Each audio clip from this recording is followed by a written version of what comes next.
blessed to have family. We were blessed to have parents still living. But you can imagine what Jonathan was thinking. He had these children, and he knew he wouldn't be there to protect them, likely. Because what was happening here, if Saul was going bad, it was going to be bad for everyone. We're going to stop there. Is this the right time we want to stop? Okay, we're going to stop there, and we will pick up in verse 16, and we're going to see how this plays out. There's going to be this New Moon Festival, and of course, those of us who've read, we know what will happen, but we'll do it together this next week. At this time, I'm going to stop our study. I'm going to invite Mark up to go ahead and have the announcements that need to be made.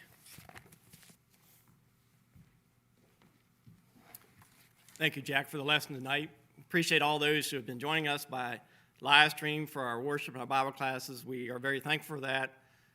We thank our technical guys who've been doing this, John and Greg. I understand they've even had Logan involved in some of the work that they put him underneath the building and do some finalizing of the wiring and things. We're very appreciative of that, so we have these means to communicate with you. This is our tentative plans for coming back and meeting together. This statement is made on behalf of myself and Don and Ed and Buddy, who are the shepherds of the congregation here at Central. First, we want to commend our members for participating in Bible class and worship through the church website, through YouTube, and through Facebook. I would encourage you to go to YouTube and subscribe. Once we get 100 subscribers to YouTube, we have an ability to have our own page. We're now currently at about 80. So we'd encourage you to subscribe to YouTube. We thank you for creating Facebook watch parties. That's been very, very successful. It's been a means to allow you to invite your friends, family, and neighbors to watch Bible class and worship services. We also now have on our website, all of our audio lessons are now in podcast form. So if you have a desire to listen to an audio and you want to download that to your device before you go for a walk or wherever, we now have those in podcasts, and we're very thankful we were able to accomplish that. We also want to commend the congregation here for their giving. As we've been announcing, as Bob mentioned Sunday evening, we're running above our budget, and we're very thankful for that. First, when the pandemic started, it was going to might be a little difficult, but our congregation has responded very well, and we commend our members for their giving. You've been doing that by mailing your checks. Some of you have been stopping by on Sunday afternoon from about 12 to 2 p.m. and dropping off your check. And many of you have been doing the online giving. We have approximately between 30 and 35 each week giving that way, and we appreciate that very much. We remind the congregation here that in the bulletin we have the information on the number of connections and the average view time through these means of media, and also our contribution totals are there in our weekly bulletin. As Bob mentioned in his Sunday evening lesson this past week, the view time has been excellent. We're very thrilled to see that and very encouraged for that. We've had connections from all over the United States, as well as some few foreign countries. Some that come to mind right now are Bristol, England, the Philippines, and even Germany. So we commend those again for using the Facebook watch party to invite others. And we've also been consistently communicating with you twice a week through our Saturday congregational update and our Tuesday prayer list updates via text and email. It's imperative you receive these communications, monitor these communications. If you're not receiving those, reach out to us by email at info@ccocwv.org or leave a message on the church answering machine. And you can also contact me by phone or text if you're not receiving these communications. Again, you need to be receiving those to keep the updates and some of the future announcements as we come back together. So the next question is, where are we now?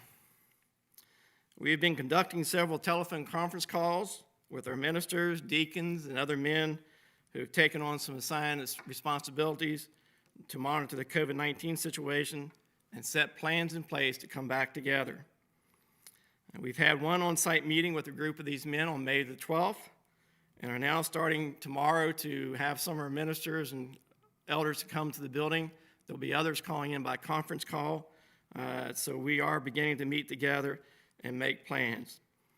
We anticipate having additional meetings by conference call with other members who have worked or are currently working in the medical community as we finalize these plans.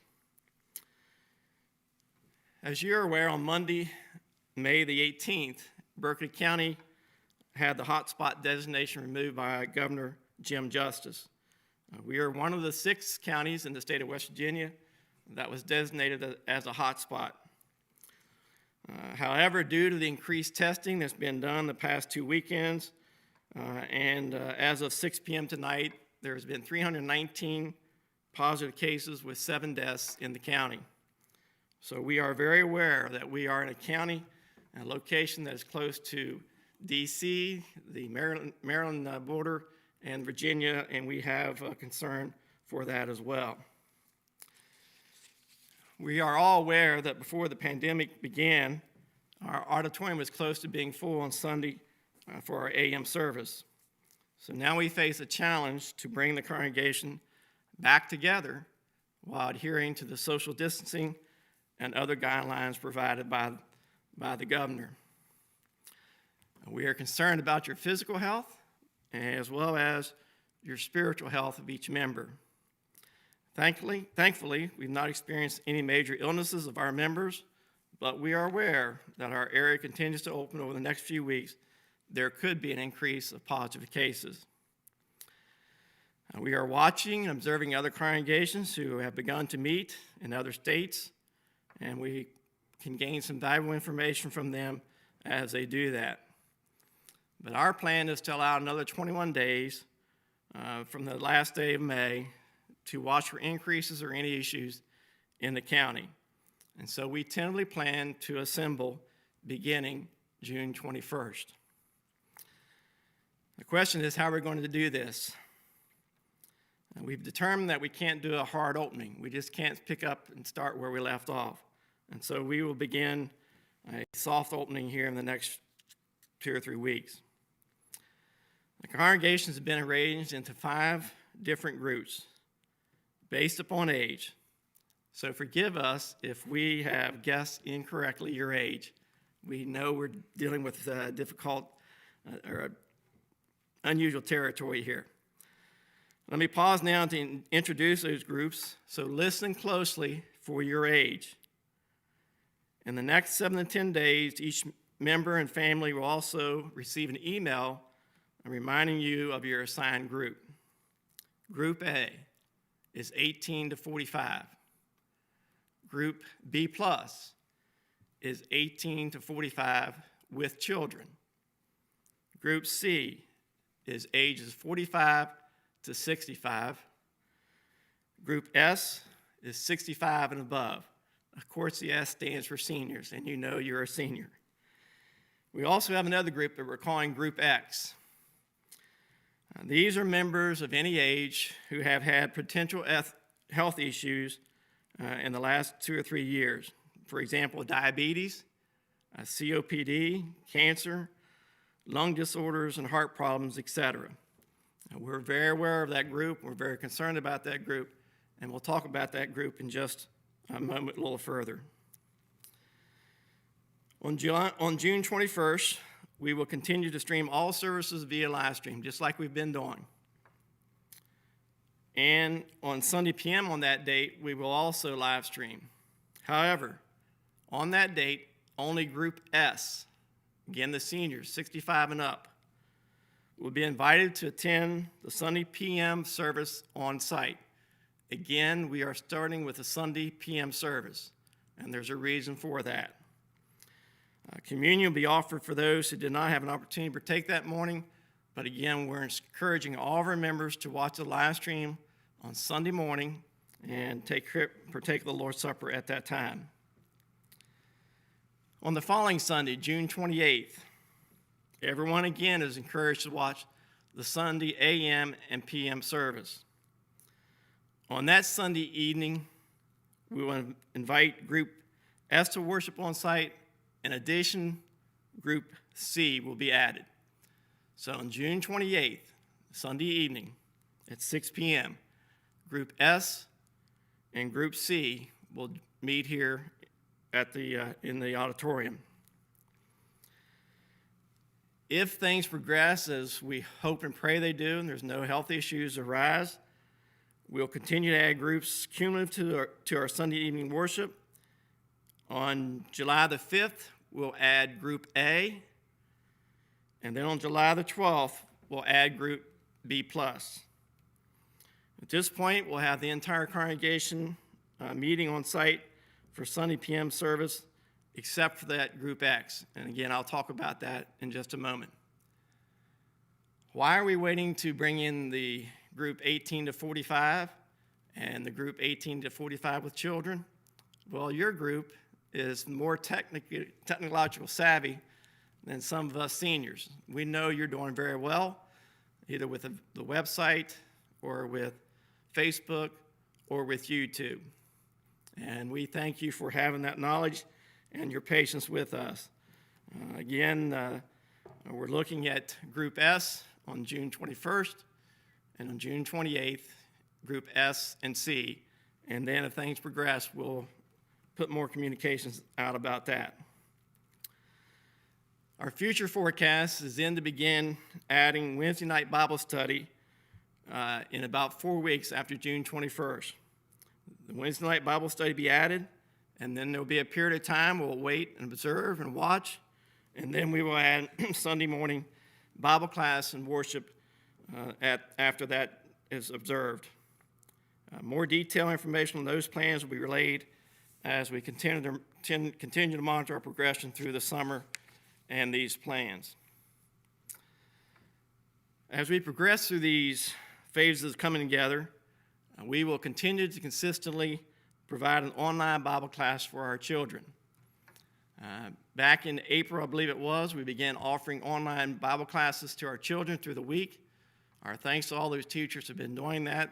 We know that's a very difficult thing to do online, but you're to be commended for that work you're doing at the present time. Again, we'll continue to have those online Bible classes until we can begin to meet and do that on site. We will continue to monitor the health of the congregation as we add groups, and we will also be actively monitoring our conditions in the area here in Berkeley County. As we draw closer to our first assembly on June 21st in the PM, we want you to watch for updates from us that's going to outline the guidelines for your arrival, your departure, and your seating. Again, that'll be communicated by email or by text. We want you to watch for those updates. It's going to be very important for you to follow those guidelines until we make sure that we're handling things correctly here at the congregation. So again, watch for those email, those guidelines. Those will be giving you the arrival, departure, and seating instructions. We are currently on version 2 of those plans. We may go to version 3 and maybe a version 4 before we come together, but we're working through that plan. Let me address the plans for Group X.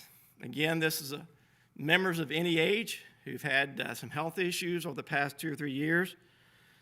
We realize that you also have a desire to come back together just the same as the rest of the members. So we want to offer you the opportunity to come on Wednesday evening for the Bible class. We have plenty of room here in the auditorium for you to come in. There's about 42 members in that group. You can have a pew to yourself on one end, and someone else can be sitting on the other end. You'll not be near anybody. You'll come in for the class. We'll continue to use pre-recorded singing. You'll be able to sit in the pews and see that now in real time. That's been accomplished in the last 2 or 3 weeks. You'll hear Jonathan's devotional, and then you'll be in here for Jack's class. So again, beginning on, that would be June the 24th, that Group X, you're invited to come in and sit in the class on Wednesday evenings. Finally, we understand everybody's anxious to come back together. We also are aware that some may be hesitant, and we understand that. We recognize this is a decision each family will need to make for themselves and depending upon the health of the family members. As elders, we covet your prayers as we make these decisions, and now we work a tentative plan to bring us back together. Again, these are tentative plans. We may have to change these plans. We hope we do not, but we may. I continue to pray for the health of each member, for our families, for our friends, our neighbors, and for our country at this time. Again, we thank you for remaining online for these updates. Again, there may be questions. You'll be watching your email and text. We'll be providing more information and communications to you. And if you are not receiving those communications, please contact us. Thank you very much for staying online with us this evening. At this time, I'm going to ask Brother Jack Williams to come and lead a closing prayer. Thank you.